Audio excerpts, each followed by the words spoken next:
remember that when things get rough, you can always leave over there and come here to Sankofa Books and sit down and relax.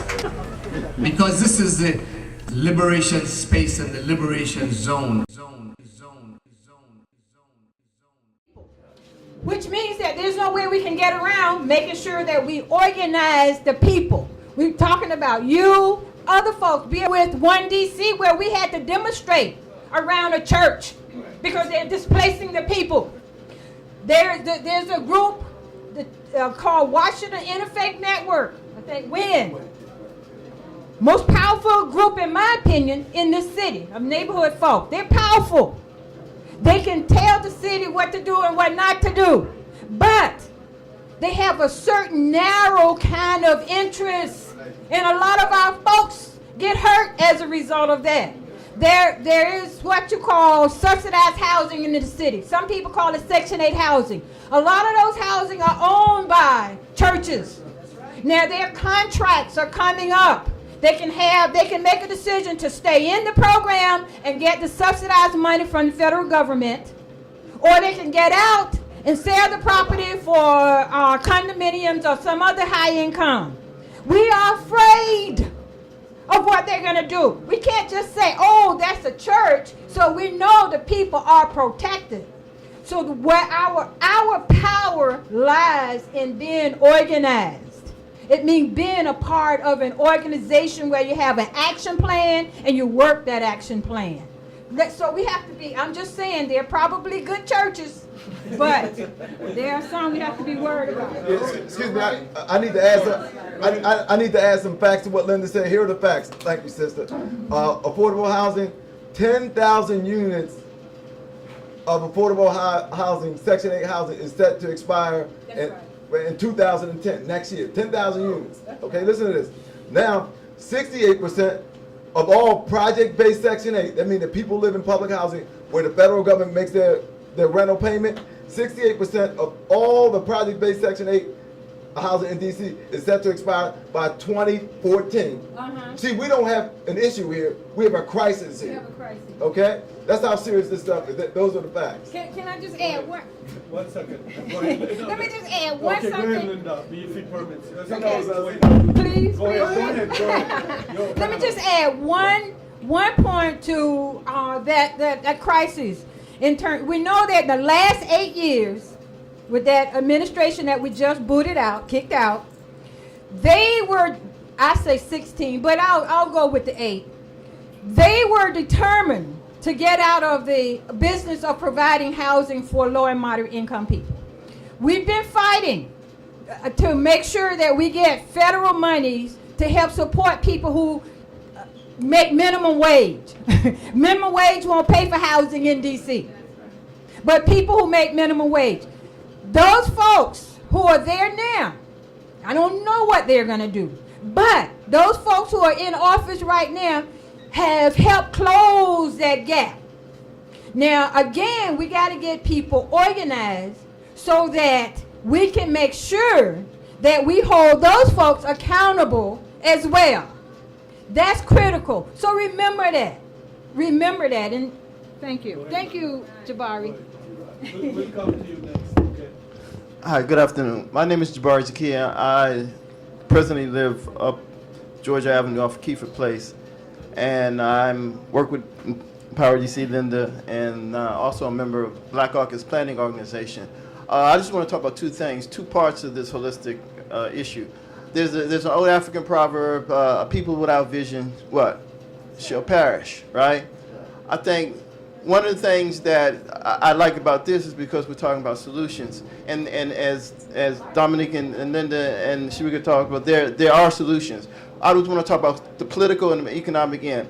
One of the things that Power DC does, and one of the things that we have instituted right now, we have a bill presently in the City Council, 18-0076, which will change Title 10 of DC law, which will make it very, very difficult, if not impossible, to just give away public property. Public property of firehouses, schools, parks, open space, so forth and so on.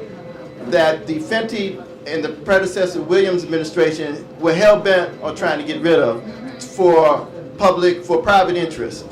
One of the things that we have to develop in our struggles is the fact that other people have a vision of what they want out of life.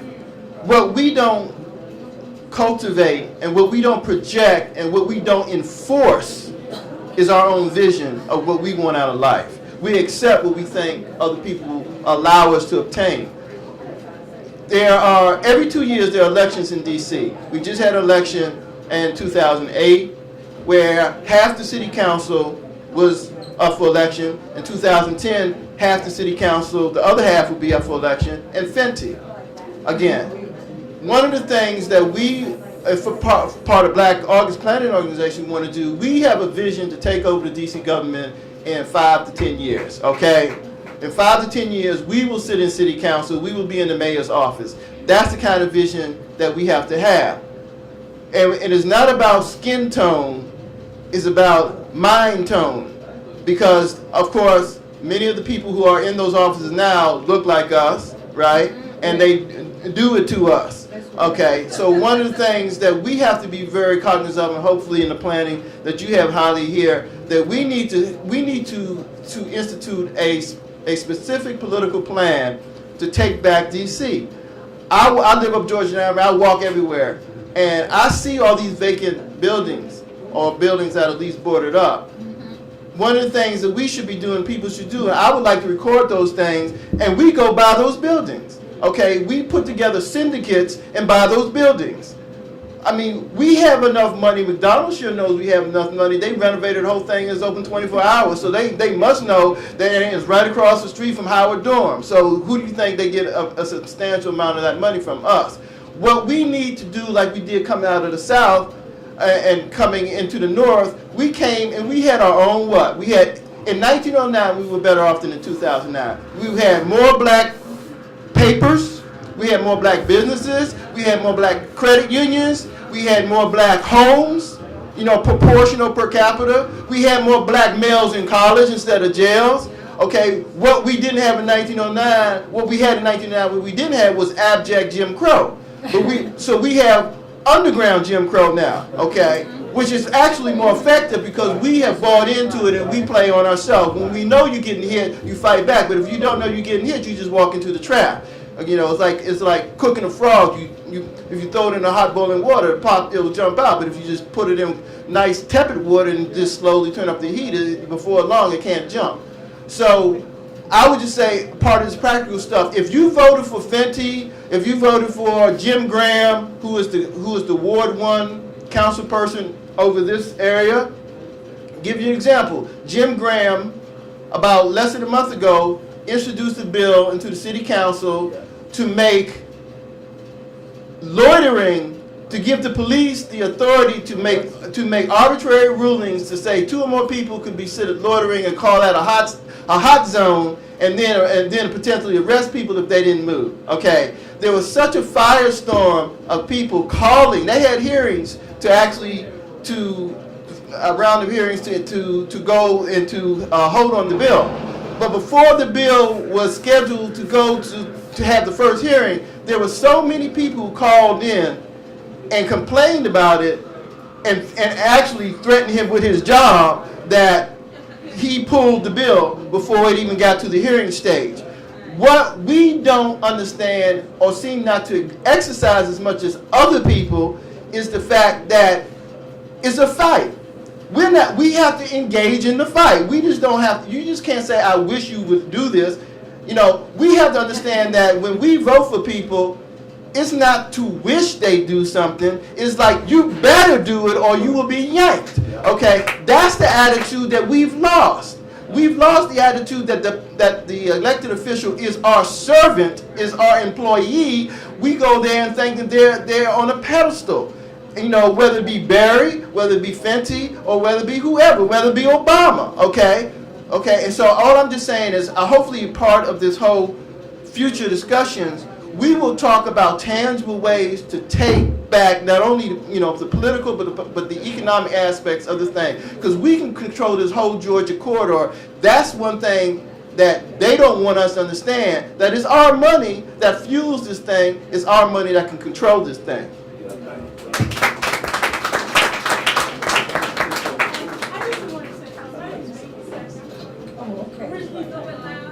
My name is Fahima Sek. I'm originally from New York City, and New York City is being gentrified. This is DC has now become so. Like a lot of stuff that I came here before, and a lot of stuff that I seen happening here in DC was happening in New York. I'm on a member of the board of directors of the Continental Council, and the reason why I'm raising is this one on urban centers all across the nation. And I think we might want to look at this on a macro level and perhaps partner with other communities that has this stuff going on all across the country. Like women, we were interviewed by Nellie Bailey. I sit on the board of directors during January. We have to look at this on a macro level. Perhaps there's a system. Another thing I'm going to make in New York, what they're planning to do to deal with the budget shortfall, they're going to start allowing people to use their Section 8 vouchers in public. And I think that's a very interesting dynamic because in some sectors prior to this housing, the bottom falling out of the housing bus, what they were doing is they were dismantling public housing. And right now, currently, the dynamics have changed. It's no longer a seller's market. A lot of these people who are coming into urban centers and spending $500,000, $1 million, $400,000 for housing, they don't have their money anymore. What has happened is that there has been a paradigm shift, and I think that things are going to turn around. So that's something interesting. Well, what we're trying to do is this, by the way, and I hope you're here next week because we want to also bring not just DC, but continentally in the U.S., and then the third installment on just the global gentrification.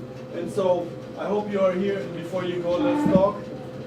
But one of the things I want to bring out here is, let's also put in the discussion that the very banks that have been discriminating black people are now going down. So it's like, I don't know if our remedy is capitalism or bankers. Let me tell you, I always wondered why, for example, capitalism or capital, the resource of capital moves with white people. When they move northeast, it goes to northeast. When they move southeast, wherever they go, capital follows them. When we needed capital, we meet by outright hostility. Sharik and me have been here 10 years. We've never passed the test of loan, or capital has never been accessible because of our attractive idea. Now, I know if a white person owned our intellectual property, they would have it financed long time ago. And so we need to think about the shift in paradigm of the very oppressive system should make us now look at it in a very defensive way. How do we now move our actions? It's not easy to propose to buy a house. If buying a house is going to disintegrate with the banks, should we collect money to buy a house? Or should we just squat in the house? This bank just went down. Shouldn't we squat and take it over? Yeah. So the idea has to shift also because, hey, the people who loan us are going down now. The sister who said, don't worry, she's no more in the bank now. She was furloughed, as I'm being furloughed from Howard University. That's a joke. But Howard University has started furloughing people every month. You get furloughed for 2-3 days.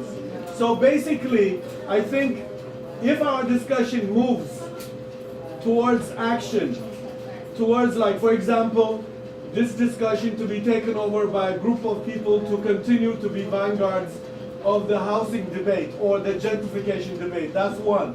The second part is what Sharik was talking about, going to the children, fighting for their minds by balkanizing or creating settlements of education for little kids, because that's where the battle is waged and that's where it's lost.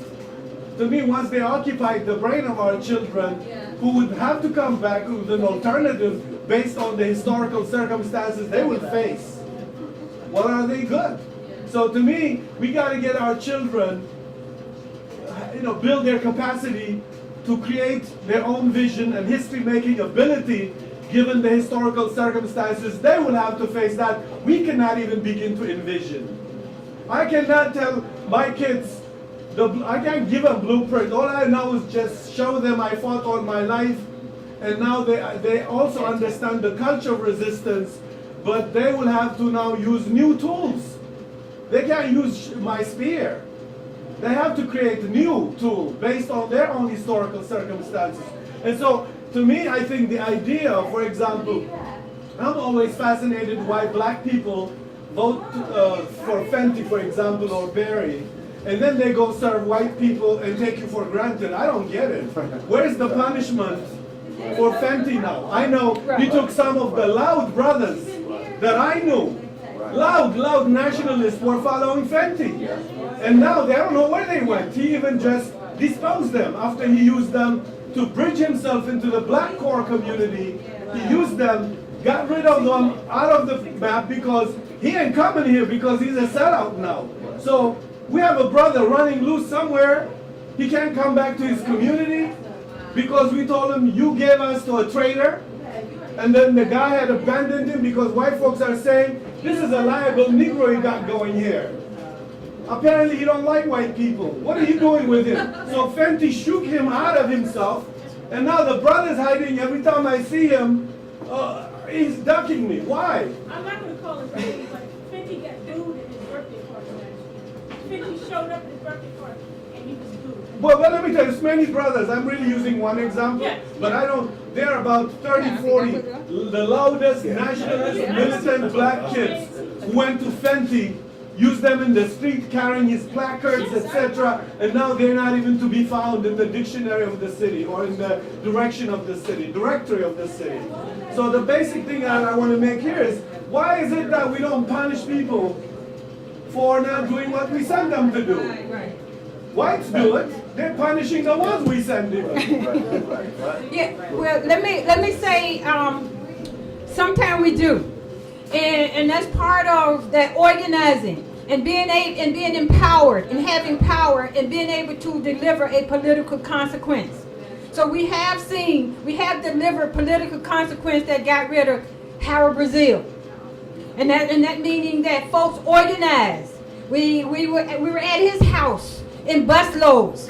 So, but that's what we have to do in turn. When I talk about this action plan, we have to see politicians as people with power. And then we have to see ourselves as being people who can influence them. And we have to have these issues that are our issues. I know you've heard people talk about there's no permanent enemy and there's no permanent friends, just permanent issues. And that's how it is with these politicians. Depending on what kind of power we, meaning low-income people, what kind of power we come to them with, they will respond in kind. Mr. Fenty is learning that there are people in the community with power. The thing is that Abdul and Domintelli and all those developers are telling him one thing as well. They're giving him the money. So at his birthday party, we organized the demonstration at his birthday party up in Northwest. At this little fundraiser that they had a few days ago with the mayor from Newark. The folks from the Fenty and the mayor from New Jersey. We organized a demonstration there. And we've been, what they call it, bird dogging him all over the place. And that's part of how we deliver our consequences. But we have to do more than that because it has to be delineated. Let me just make one more statement before I sit down. And hopefully you all are going to talk about it at the next panel discussion. But there is this entity that's called a REIT. Are folks familiar with a REIT? Real estate investment trust. This is investors from all over the world who invest in housing, all kinds of housing. And we have housing in DC, one of the largest REIT in the country on housing right here in DC that's under threat of being eliminated. But we had a demonstration at the office of the Deutsche Bank a couple of years ago because they are investors in this REIT. But we talk about the housing, the hole falling in the housing. Well, it ain't as deep as we think because there are REITs that are coming up all over the place in DC. So when we organize and when we talk and when we become knowledgeable, let's understand all the dynamics, all the forces that are involved because we have to fight all those forces. That's the point I want to make. Okay, now I'll come back to you folks. Anybody else there? Okay, now's your chance. We're gonna go towards conclusion. Huh? No, I don't have a question. I wanted to ask them about other external agents, as I call them, that are behind politicians and our city council, and basically some of them report to these people. Yeah. You know, and Abdul, Domitelli, P.N. Hoffman. Yeah, I get it. Okay. So it yeah, but I mean, you know, for example, someone like something, institution like the Brookings Institute. My position is that we didn't vote for Brookings or Appleseed, and I think we need to call that out because here you have two institutions with Alice Rivlin at the Brookings making decisions about our state university without including the university community, much less the residents of the District of Columbia. This is really what is happening with these carpetbaggers that have come in now and taken over the University of the District of Columbia. And we have to begin to speak to these agents, these NGOs, what have you. You know, these are the same types of organizations There are people who are doing that are undercutting the independence of African societies. You know, I mean, there are just a lot of these. We can't see this in isolation. Well, we make sure meetings like this. We don't want to exhaust you because we want you to come Friday and Saturday, and we're going to finish this one because this was a venting day. But then we're going to go towards action. We have some concluding suggestions and then see what all of us would do, not just assigning people. Because to me, this is one way of fighting. Right. We make films, Right. and we want to know, teachers and community parents, what you can do to begin to deal with some of the points we raised. Because otherwise, you know, we are good at venting and going home, and then the venting is a psychotherapy. It's a way of escaping.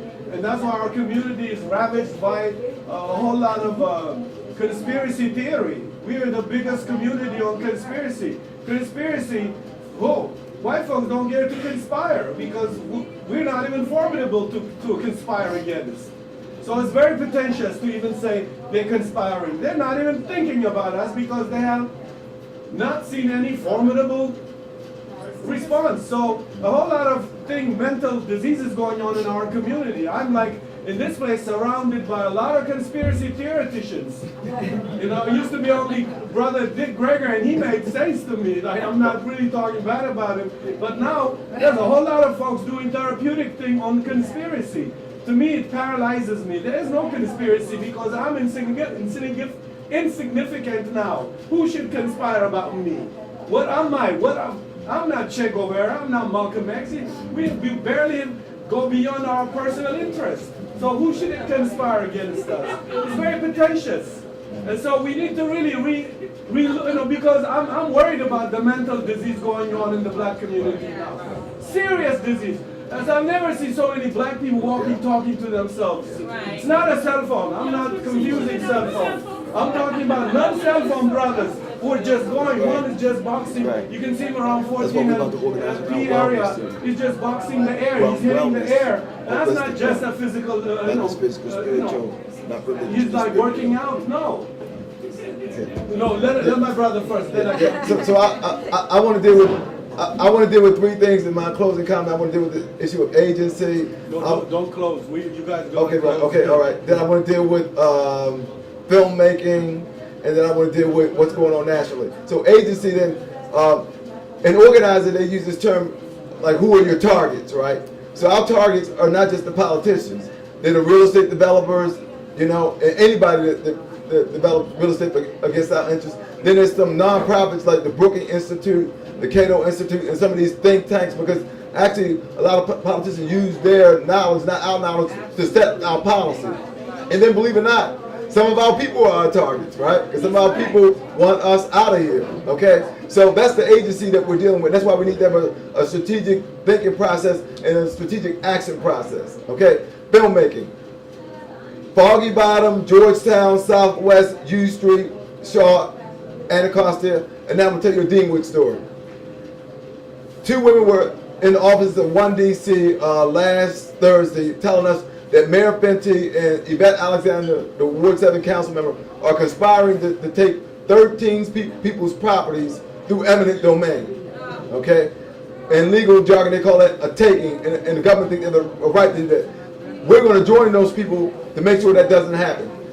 What 1DC also knows is that we have enough people who have been removed from the city whose story needs to be told. I think that's a positive and uplifting thing that we should work with Sankofa on, because we need to get these stories out there and get these victories out there and tell people that if you think that this thing is going to end overnight, it won't.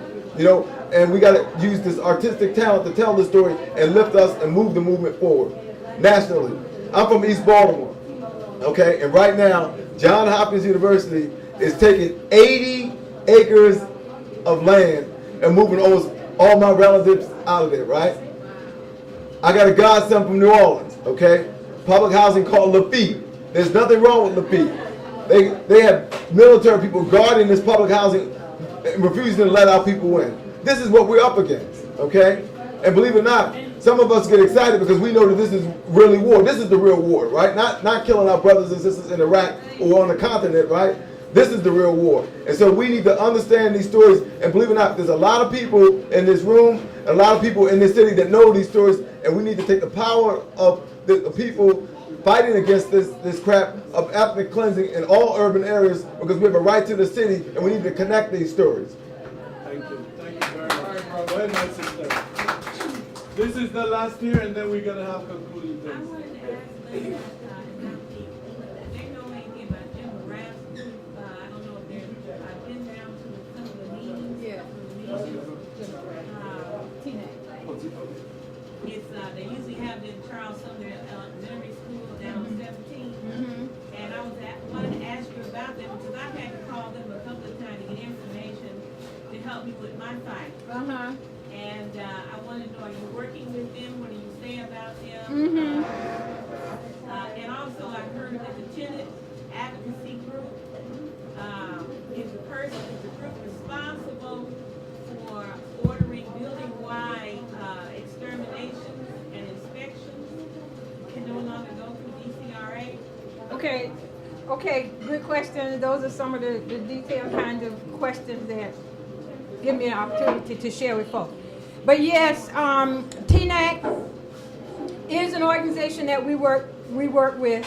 We try to work with all the organizations, all the groups that's working around housing in particular. And there are a number of other groups that we work with, and I think some of us believe that we need more.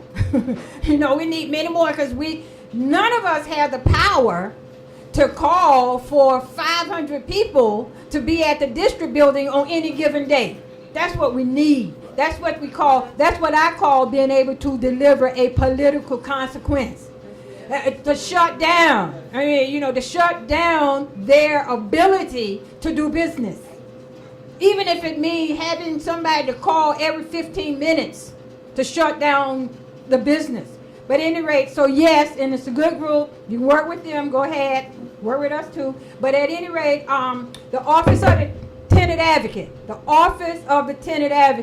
that's a business, a government agency that we worked hard, that means tenants, including myself and Empower DC, for about 5 years to get a government agency that would put tenants' rights and support before any other consideration. So we have it there now. It's been there, what, 2 years? The mayor, again, I was down there last week. He's cutting it. He's cutting it. It's only been there 2 years. Hasn't been fully funded. And he's cutting it because I suspect we've had some success with the Office of the Tenant Advocate. So that's something that we need folks in here to call Councilmember Barry's office and Councilmember Bowser's office this evening, tonight, and say, do not cut the funding for the Office of the Tenant Advocate. That's just one. There are many more I could speak of. But join them, join us, join them, join us. Make sure you get one of our newsletter. We have a story in here on the UDC, and also our battle with Mr. Fenty and around the public properties. Okay, now we're just going to thank you very much, but we're rushing it because people have complained always things like this and get extended. Let's just go towards the closure. We want to hear closure statements from here to the Linda to Sharik, and then of course I have to close it. Okay. Well, let me say thank you for giving me an opportunity to talk about the work that we're doing. Let me close by saying there is effort going on every day in this city. Somebody is doing something to protect our housing. Of course, we need to expand it. We do need to create a tenants' right movement in this city. And I call on you, I appeal to you to get involved, to do something. And even if you do not commit yourself to be a part of maybe Empower DC Affordable Housing Working Group, then at least commit yourself to make a phone call once a week or once a month to the policymaker, the people with the power, and tell them what they need to do. Make your voice heard. We must do that because that's the only way we can get what it is we need. I say thank you. So first of all, I want to thank Sankofa for hosting this event, and also I want to give a couple shout outs to organizations we should support. Sister Space and Books, they're on their journey, and we're looking forward to supporting them. Support, of course, Sankofa, and also Empower DC and our own organization, One DC. To wrap up, I want to say a couple things, and I want to give you like one thing to think about to do. We're really serious as an organization in framing housing as a human right. So what we mean by that is if you don't work, you still have a right to housing. Okay, we're absolutely clear about that.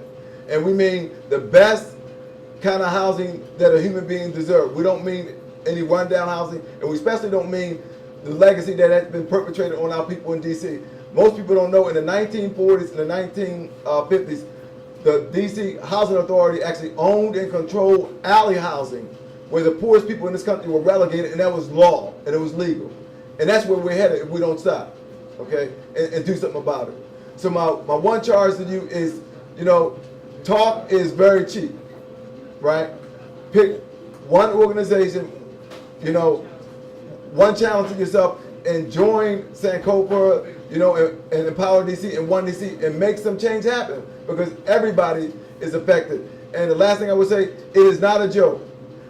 There are people, and Jim Graham being one of them, they want us out of this city, and they actually say it to certain people. And I've been in meetings where they've said it, that like at 13th and U, they said at one time we were building housing for the wrong people. And I said, what do you mean the wrong people? Who the hell are the wrong people? Okay, I want to assure you that we are the right people, and we're the blessed people, and we can lead this housing justice movement in DC. Thank you. I just want to say also thank you for coming.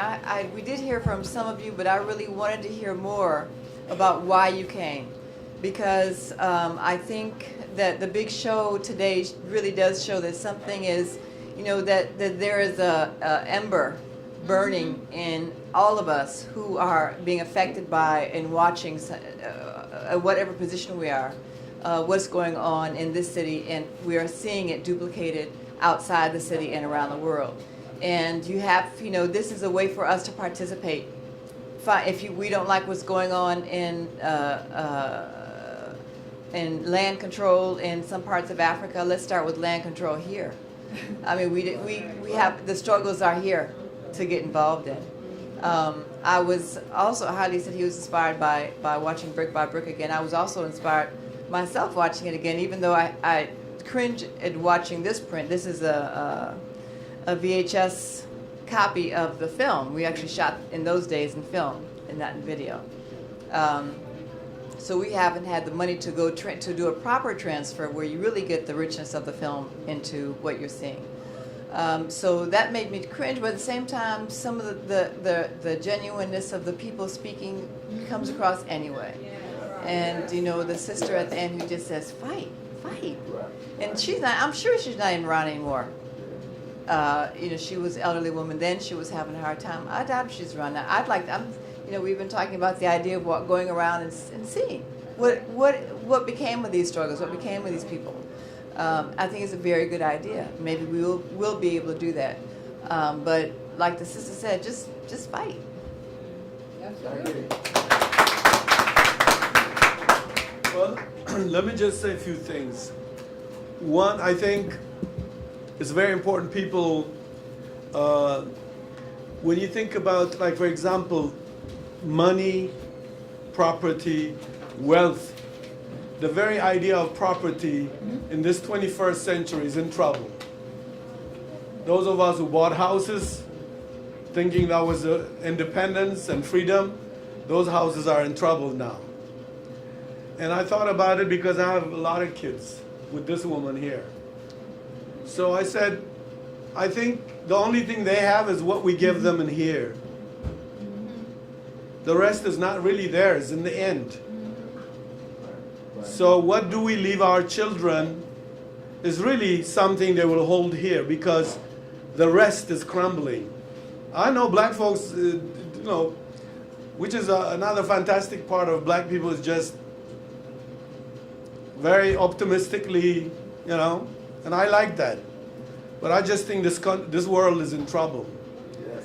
The Brazilian president, Lulu, he told the British Prime Minister, "Yeah, you blue-eyed white people brought this world to this brink, and we're not going to bail you out. Just remember this." If this guy, who's a mixed guy, says this to this white man, what should black people, the children and descendants of the Middle Passage, the children of Congo, 8 million people perished. What is this bank about? What is this? Whose house are we talking about? Do we need the roof? And whose roof is it? And should our battle be for this? And I'm not going to say don't do that. I think you should. And I support Linda's battle. That's why we have her here. And I'm meeting my brother I've seen him before, but I think I'm hearing him more now. I don't think he was born when we were talking about in the prison in Baltimore doing film about black prisoners and in the Wilmington 10 film 1978 or 70. Were you born? Yeah. You look young. Yeah, I am. Okay. Oh, good. You were young at least. Yeah, right. He's like You survived. 16, Yeah, you survived the genocide. Right. Yeah, you're a survivor. I grew up in that neighborhood. Yes, my brother. I can get it. Yeah. I feel it. Yeah. And so, basically, it's very important when you fight this way, but in the long term, what survives is what our people held here. Because that's where they make their survival kit for the next episode, whatever the episode is. I'm not going to be a futuristic and tell you if I did, I would bottle it and sell you right now, especially black folks. They would buy any snake oil I would come up with. But I don't think we can predict what's happening. All we can do is make sure our children are mentally prepared to face whatever and invent and forge a historical making mechanism for them to survive an orbit or torpedo out of this mess. If not, we're just giving them for the dinner plate of disaster. So I say this because I think as filmmakers, you know, what I liked about Sharique's film and always about her is she has this amazing sensitivity to children. And the camera lingered in the little kids, in their singing. In those houses, there were kids that were hopscotching. And they get lost. When grown-ups fight, the little kids get lost, and what goes in their ear gets lost. Our children are raised by television. And a white man wrote a book called Amusing Ourselves to Death. White kids are reading it across the university, not at Howard. In the School of Communication, nobody has read Amusing Ourselves to Death. I went to Syracuse, everybody had read that book. When I say, who has read this book? We're not even reading survival things that they are reading. In fact, the same guy wrote a book, and he's a brilliant guy, a book called Bridging to the 18th Century. And of course, he gives you an amazing white history of why they need to bridge into the 18th century to fight the Bill Gates stupid revolution of technological takeover of human beings. Right. But then as I read that book, I kept saying the 18th century is a nightmare to me. He wants to bridge to the 18th century. Right. And it's where the biggest genocide, the Middle Passage cliff, for non-white people, the 18th century is the century of nightmare and genocide. Why did he say that? Because he's brilliant. He's trying to make sure the whites orbit out of this mess and maybe go to the moon, leaving us. Yeah, they're trying to get out. I don't know if you know, there's even people are buying tickets to go to space. Yes. There's a white woman that has written a book saying the problem in the world is this mixed people and Africans, all this. They're intellectually degrading African men, Europeans in innovation. And she said, why don't we go to space, leaving them here? Don't worry, son. And Bush himself was one of the biggest buyers of her books. And so the point I'm saying here is, not that white folks would go, I don't think I'll let them go personally, but they are thinking about survival kit. We are not thinking about how to survive anything, tornado, whatever. Now, I want to say this. Culture, in the end, why Sharikiana and myself are in film, we feel we are playing with the bigger gun. The bigger gun is the mass media. That's why our children are cultivated to speak a certain way, think a certain way, buy certain clothes, because they're television occupied. They are occupied by white supremacy. We say white supremacy is no more white people. The carriers of the virus of white supremacy are black people. And we say we are now entering a century where the fight is not as easy with white and black, but we have to fight both white people and black people that continue to be in cahoot to sustain their interests. And black people historically are afraid of class struggle. Yeah. Although black people were the biggest in the 1930s, in the 1920s, even in the Communist Party, black people were the biggest in number.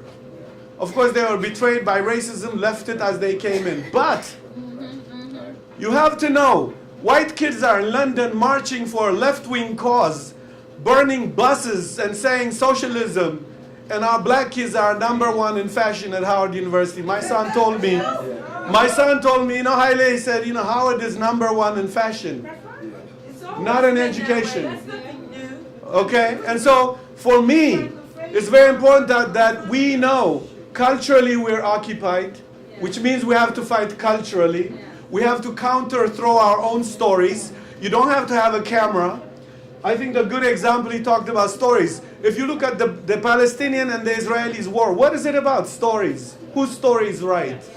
Black people have to insist every 24 hours to make their children know the stories. Empower black kids with their own stories, because that is what's going to make them survive. And for Sharique and me, we use film but all of us could use a grandmother telling the story around the fire. We need to begin to respect this organic transaction with our people. He said earlier, if you are not together, you're easily disposable. All those who don't know their history are the ones who are being exploited. And if I want to go to war, where do I go? The cesspool of poverty is where I get the soldiers of fortune. Which means we have to really create the counterculture where nobody comes to take soldiers out of our children to Iraq or anywhere. But that's again the storytelling, empower. The other thing is be practical. You know, the brother here, Tensai, has opened a tofu sandwich. Why are you not going across the tracks to see? No, tofu is more frozen or more cooked. Tofu is tofu. Those of you who are organic, who don't want turkey, eat tofu here. Or frequent all these black areas. Let me tell you, when I first came 30-something years ago at Howard, this was all owned by black restaurant owners. Nobody gave them a bank loan, nothing, their own restaurant.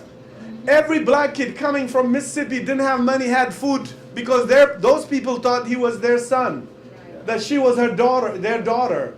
They fed. I was watching, amazed how black kids were fed by black business people on the streets of Georgia.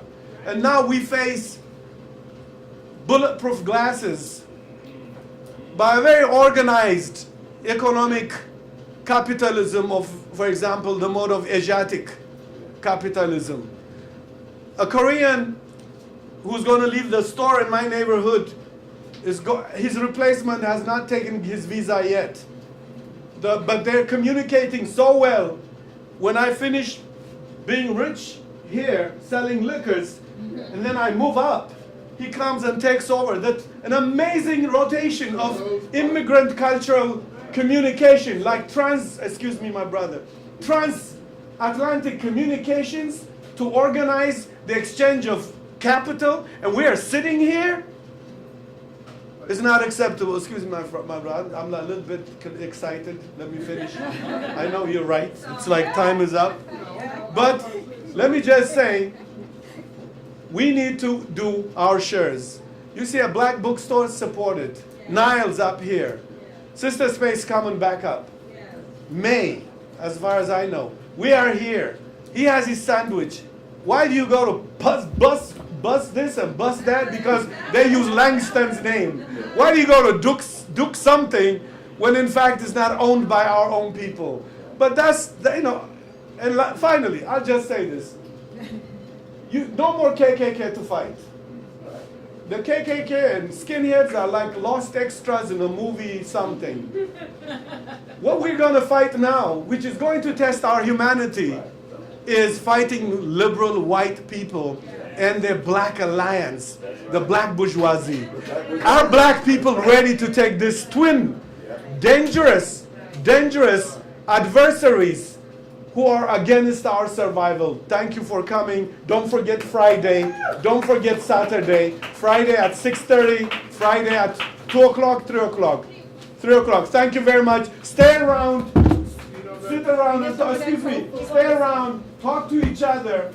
Create community. Nurture the children. All right.